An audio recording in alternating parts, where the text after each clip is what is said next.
તો આઈસ તો ફોડી નાખાવ ફટાકડા. તો પહેલાથી કહું ને બધાને હર હર મહાદેવ. જવાનું છે આપણા ભાઈના લગ્નમાં. નીકળી ગયા આપણે ઘરેથી અને પૂગી ગયા આપણા ભાઈના લગ્નમાં. અને આ આપણે ગાડલા પકડીને ઊભા રાખી દીધા. બધાને ફોટા પાડવા હોય એટલે આપણે ગાડલા પકડવા. આ ભાઈ તો પછી શરમાય બહુ ને આવી ગયા આપણે બહાર. હવે ઘડીક બેહવી અને આ જો રાતનો કંઈક આવો કંઈક વ્યૂ છે આનો.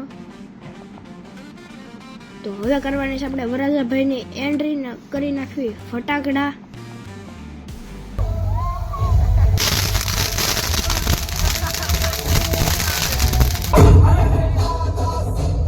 હવે લઈ લેવી આપણે રાસ.